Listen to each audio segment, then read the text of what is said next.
Hello viewers, मेरा नाम है रोहन और आप देख रहे हो चैनल रेसलिंग हिंदी न्यूज़। तो आज की वीडियो एकदम स्पेशल वीडियो होने वाली है क्योंकि आज की इस पूरी वीडियो में हम कवर करेंगे 30 वुमेन्स रॉयल रंबल मैच के बारे में। ऐसा मैंने इसलिए किया क्योंकि पिछली वीडियो ऑलरेडी चैनल पर आ चुकी है जहां पर बाकी मैचेस के रिजल्ट साथ ही साथ में वुमेन्स के रॉयल रंबल के रिजल्ट आपको मिलने वाले, लेकिन मैंने यहाँ पर एक अलग वीडियो बनाने का इसलिए सोचा क्योंकि मुझे लगा कहीं ना कहीं यहाँ पर काफ़ी कुछ सरप्राइज चीज़ें होने वाली हैं और यहाँ पर सही में 30 वुमेन्स रॉयल रंबल मैच की लास्ट इंटरेस्ट तो एकदम कमाल की थी। तो ये वीडियो बहुत ही इंटरेस्टिंग होगी, इसे लास्ट तक जरूर देखिए। जहाँ पर इस बार जैसे रॉयल रंबल स्टार्ट होता है 30 मैच का, यहाँ पर शुरुआत में हमें आते हुए नजर आते हैं none other than the walk with alliance, और अलायंस रिंग के अंदर आते हैं, लेकिन अलायंस को यहाँ पर हर बार की तरह इंटरप्शन मिलती है और इस बार अलायंस को इंटरप्ट वहां से करने आते हैं जेफ जैरेट, जो कि WWE हॉल ऑफ फेमर, साथ ही साथ में फॉर्मर WWE चैंपियन। लेकिन उसके बाद क्या होता है, अचानक से हम देखते हैं अलायंस अटैक करने लग जाते हैं जेफ जैरेट पर, क्योंकि जो रॉयल रंबल मैच है वो हर सभी के लिए होता है। और यहाँ पर जैसे मैच शुरू होता है अलायंस फेंक देते हैं यहाँ पर तुरंत ही मैच स्टार्ट होने के बाद जेफ जैरेट को, जिसके बाद दूसरे नंबर पर जो हमें एंट्रेंस दिखाई देती है वो सुपरस्टार होते हैं United states champion Shinsuke Nakamura. और शिंसुके नाकामुरा आते हैं रिंग के अंदर करते कंप्लीट, लेकिन उसके बाद वहां से आ जाते हैं WWE hall of famer Kurt Angle ring के अंदर आते हैं। उसके बाद आ जाते हैं वहां से बिगी और बीच में हो जाते हैं इनके शुरू लड़ाई, लेकिन उसके बाद वहां से हमें आते हुए नजर आते हैं NXT के सुपरस्टार जॉनी गारेंगो, जो कि हैं current NXT north American champion. और उसके बाद क्या होता है यहाँ पर वो भी करने देते हैं बीच में ही मैच के अटैक। उसके बाद आ जाते हैं none other than the modern day Maharaja Jinder Mahal, लेकिन आते सारी जिंदर महाल निकल जाते हैं इस मैच से।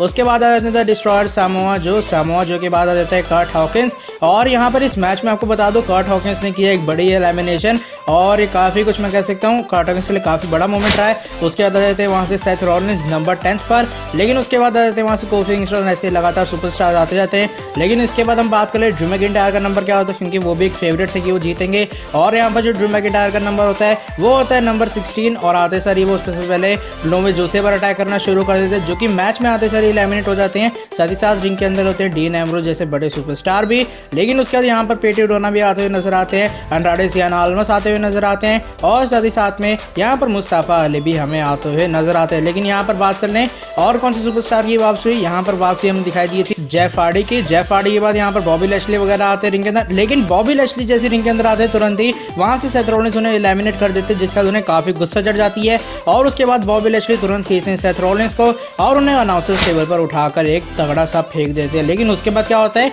वहां से मैं आते हुए नजर आते हैं the monster among the man Braun Strowman, और सभी हमेशा की तरह देखने लग जाते हैं ब्रॉन स्ट्रोमन की तरफ, और ब्रॉन स्ट्रोमन आधे सारे एलिमिनेट करते हैं बैरन कॉर्बन को, शेल्टन बेंजियम को। और 28 नंबर पर जो सुपरस्टार आता है वो है the show off Dolph Ziggler, और आते सारी हमें दिखाई देता है वो एलिमिनेट कर देते हैं ड्रू मैकिंटायर को।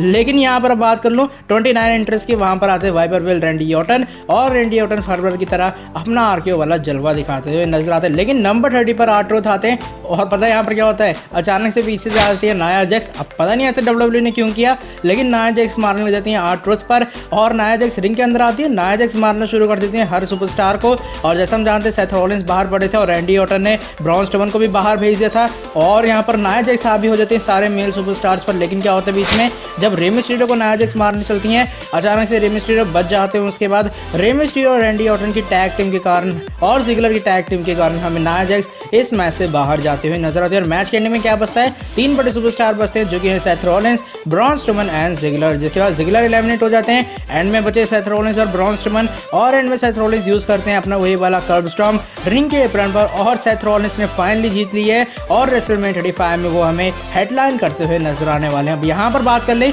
वो कौन से सुपरस्टार को चैलेंज करने वाले हैं, तो यहाँ पर मैं कह सकता हूँ 101% को चैलेंज करने वाले हैं यूनिवर्सल चैंपियन ब्रॉक लेसनर, क्योंकि लगातार उन्हें टारगेट करने का मतलब यही है। और हो सकता है नेक्स्ट रॉ के एपिसोड में या फिर कल के रॉ के एपिसोड में हमें बात कंफर्म होते हुए नजर है कि रेसलमेनिया 35 में करने वाले हैं face Seth Rollins Brock Lesnar का। तो बस ये थी धमाकेदार और इंटरेस्टिंग वीडियो आप सभी के लिए। साथ ही साथ में अगर आपने बाकी मैचेस के रिजल्ट जानने हैं तो आपको लिंक मिलने वाला डिस्क्रिप्शन में, और चैनल पर ऑलरेडी वीडियो आ चुकी है। कमेंट करके बताना आपको कैसा लगा रॉयल रंबल का तगड़ा पेपर व्यू। साथ ही साथ में आप लोग मुझे कमेंट करके ये भी बताना कि आप 5 स्टार में से कितनी रेटिंग देना पसंद करेंगे। साथ ही साथ आप चैनल को सब्सक्राइब कर दो, बेल आइकन को प्रेस कर दो, ताकि फ्यूचर में भी आपको WWE रेसलिंग से जुड़ी ऐसी बड़ी और इंटरेस्टिंग अपडेट जानने को मिलते रहे। तो मिलता हूँ आपसे अगली ऐसी धमाकेदार वीडियो के साथ, तब तक के लिए good bye and take care.